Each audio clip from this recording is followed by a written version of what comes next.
What's going on, y'all? It's A1 to 1 coming at you again with another banging ass video about car audio. Today we're gonna be talking about what a dual voice coil subwoofer is. We're not gonna talk about impedance.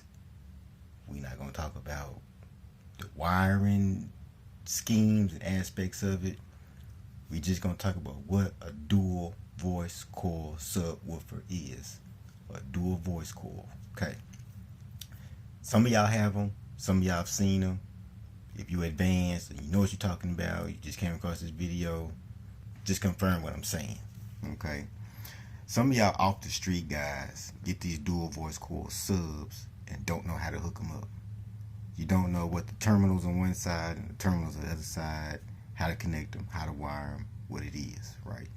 So we gonna start at the basic bottom of what a dual voice coil sub is and how you can wire it up and what it actually does. Okay, so I got a 15-inch sub, one of my subs that I use.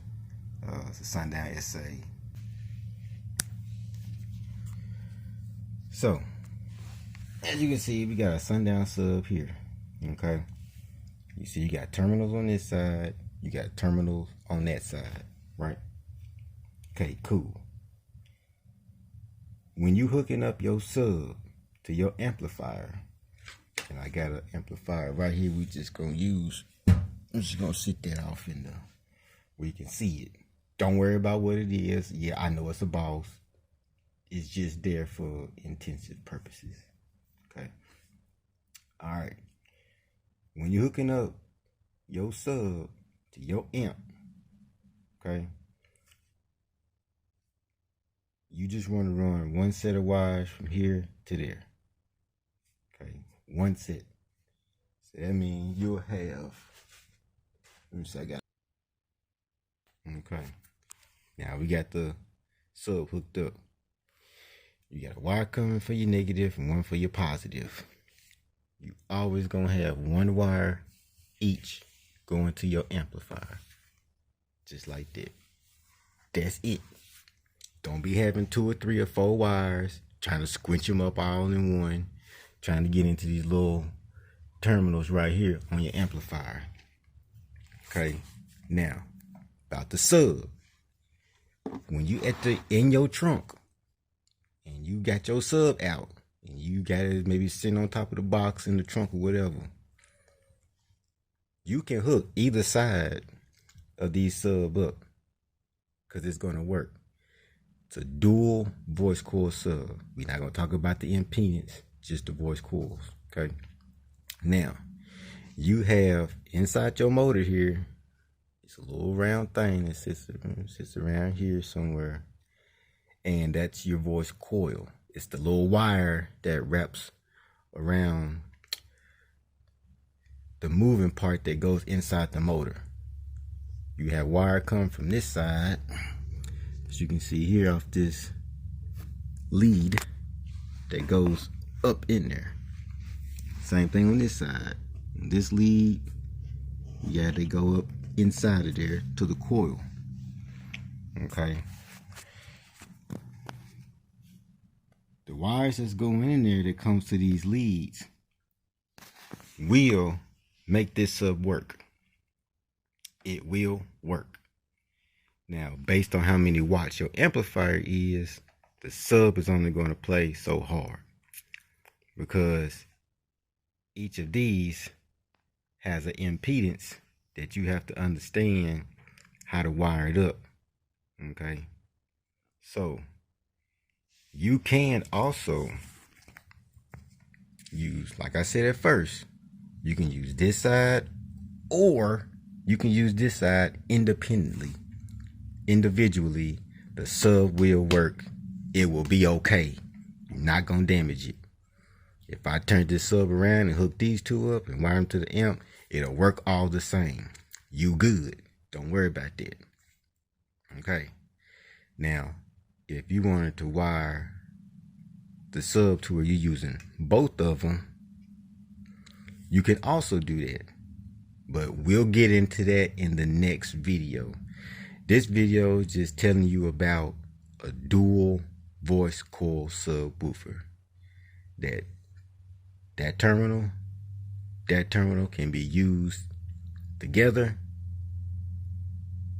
or they could be used individually, and you will be okay.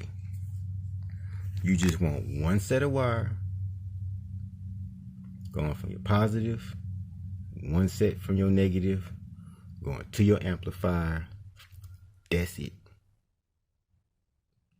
and it will work. Now in the next video, we'll get into the impedance and how you can hook it up multiple ways, which there are other advanced videos out there that's showing you that. But some people, you know, what we see, they'll have a dual voice coil sub and they don't know what to do with this side. So if you're hooking up your stuff and you running a single subwoofer and you have dual voice coils and you don't know why you have two of them, that's because this sub can be wired multiple ways. Now, a single voice coil sub will only have that. You only have one set of terminals on your basket, which this right here is your basket. Okay, this thing right here, that's called the rim. You know what I'm saying? But this whole thing is your basket. This is your motor. Okay, this is called your motor. This big magnet, that fat back, all that ass, it's called your motor. Okay, and we'll get into some of the other parts as we talk about subs. But I just wanted to get that off my chest because I see it. People ask me, you know, why does my sub have two terminals on each side? Like, is one better than the other one? Is one gonna do something the other one's not? No, there's just for multiple wiring configurations. So over there, you see that? That's the same V2. If I wanted to hook that up with this one, I'll show you how to wire it up. But this is what a dual voice coil subwoofer is. This is for the ones who don't know.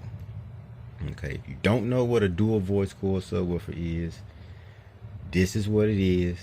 Those are your terminals. That each independently will work if you hooking them up with one set of wire going to each. Okay, so this video help you out. You can like it, you can subscribe if you want to, and all the other stuff. I just want to help people out, especially with their sound and coming from an actual real place. This ain't no business, you know. This ain't no being sponsored by somebody else. This is so you won't burn your subs or burn your amp up trying to hook up stuff that you kind of don't understand, and maybe there's not another YouTube video out there like it. So that being said, hope you find this good. We'll come back with some more and show you, you know, we're going to take a little bit step at a time for those who don't know. But if you're already a car audio guru, you know, kudos to you. So I'm out.